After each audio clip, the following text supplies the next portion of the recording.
And now we are going to move on to KM Moronova, Leave Me Behind. Oh, am I on there still? Yes. Okay, so here is this beautiful galley that I have a copy of.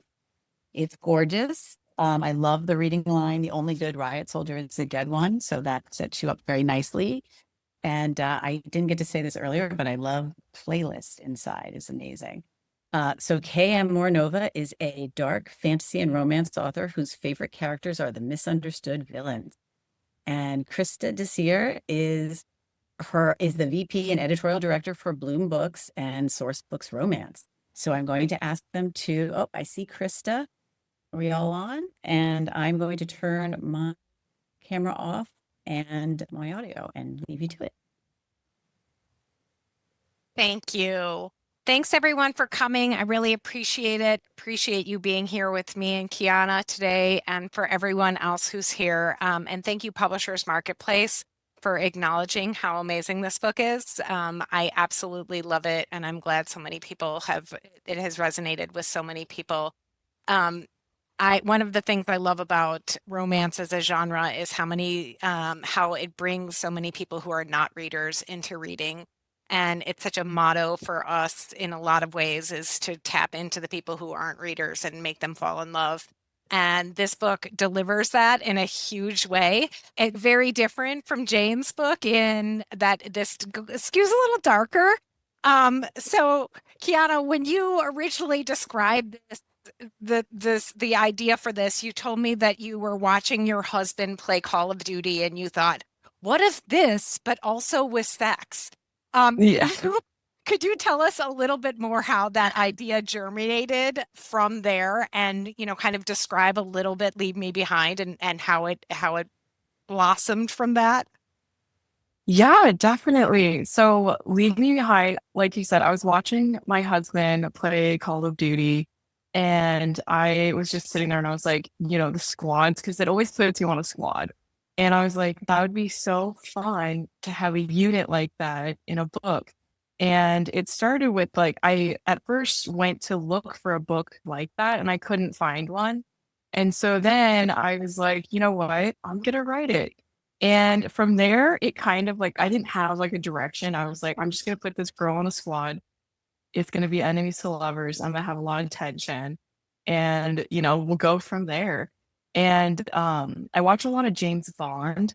And so it really I don't like, like too much of like war stuff. So I was like, I want special ops, small missions where the teams have to be really like specialized. And from there, it just went crazy. And it was so much fun to write. But basically, Nell, aka Bunny, she gets put on a new squad because her old squad gets terminated. And so on her new squad, she meets two people on a plane. And she doesn't know who they are until she gets to a nightclub. And she's like, well, I'm just gonna have a one night stand. I'm going on to a new squad. It's gonna be, one night of fun. And it ends up she meets the one military guy that she feared most meeting, and it's Bones. Everyone's heard of him in the dark forces, and she meets him and she's like, oh my gosh, she just had a one night stand with the one guy she didn't want to like meet. And he's her direct partner. And so, yeah, it really went from there. But I loved having the small missions and just a girl being in the military setting instead of typical military romance where she's at home reading his letters. There's nothing wrong with that. But, I was like, I want action. I want her to be in the fun. Yes. But Bunny is no damsel in distress. That is for sure. One of the interesting aspects of this story is like everyone is sort of low-key a criminal, and sort of put in this world. And the two of them, Bunny and Bones, both carry a lot of trauma and baggage. And can you talk to us a little bit about what it was like trying to kind of build their chemistry and all the push-pull, because it truly is enemies to lovers, but taking that angle and like actually like creating a love story out of that? Yeah. So for me, like I find it easy to write characters with trauma because I feel like a lot of people, and throughout most of my books, a lot of my characters have a lot of emotional trauma. And I really want my characters to be relatable. That's the first thing I always think about when I write. And for Nell, I was like, I want her to experience losing everyone.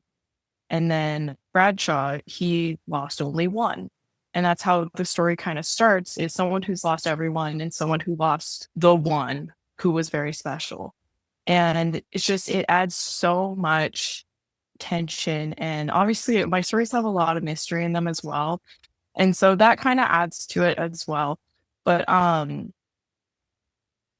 yeah, it's very raw and like pretty yeah. in that way, but it's also like it's kind of you're very careful about how you sort of weave what starts to be like anger and trauma, and you start building it into sort of like a true like not even necessarily a trauma bond, but amongst this found family.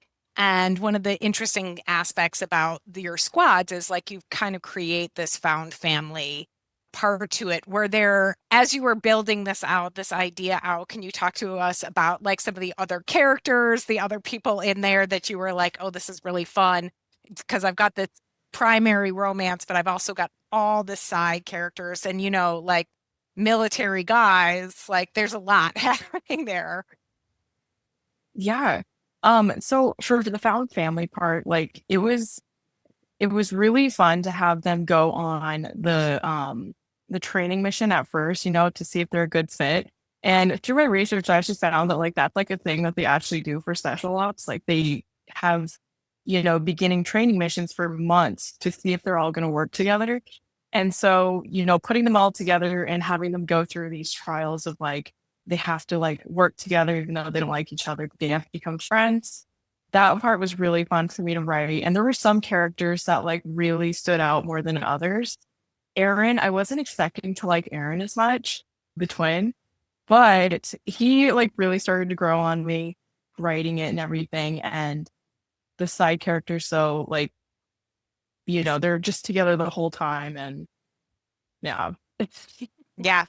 It's talking to us a little bit about your research process and what you did when you started kind of looking into, obviously it went beyond watching your husband play Call of Duty.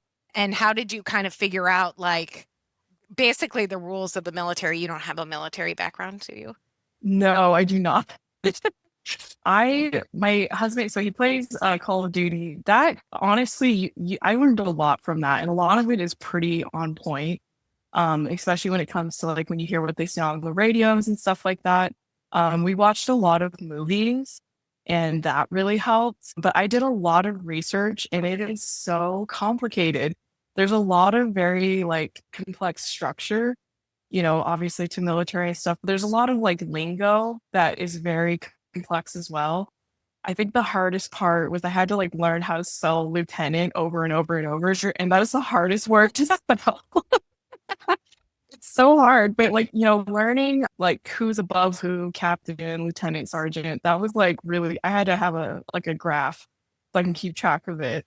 But there was a lot of really good information that I found. And there's a lot of websites too that really help and they all have graphs. So it was really interesting to learn. Yeah. One of the very cool and very unique things, I noticed a lot of people were talking about your cover. And the cover for this book. So I don't know if you all know, but Kiana actually was the artist for the cover. She is sort of one of one on this. She does all the internal art and also she did the cover, the art on the cover. And she does this as like kind of part of her process, which is really amazing. She's got these just beautiful, like there's just an abundance of art. It was like such a treasure trove for our whole creative team to be able to go through that. Can you talk about how illustration sort of works with your writing and how you use that process and how you pull that out? Yes, so art is such an important part of my process. And usually I will actually draw out my characters before I even start writing. And the way that like it works for me is like, who is this character? Like, what do they look like? Do they have any scars? For me, it's hard to like just kind of like populate it into my head. So I like to draw them. And then I'll draw a scar, draw, tattoos and stuff. I'm like, that would be great. And so then I hop into writing, and then I'll write. And then to keep myself out of like writer's block, I will write for like an hour, and then I'll go draw for an hour. And they both inspire each other. So then I can really like, bounce back and forth. And the art will inspire scenes, or the writing will inspire art scenes. And it's so much fun. And I get a lot out of it. And when I first started writing, I didn't think anyone was going to like my art. So I never like posted or anything. And then I did once, and I was going to delete it. And everyone was like, what is this? You can draw? And, so it really I was like, oh, okay, maybe I can do this. And yeah, but it's a huge part of the writing process for me. I don't think I could write if I couldn't draw my characters up. Oh, we love it. We love it. And it's such a benefit. So when you all get the book, you'll see like there's just beautiful interiors, of each of the characters, everything she's done. It's really very cool. So thank you, Kiana. I appreciate it. Thank you both. And I'm seeing so much excitement in the chat, people loving the covers.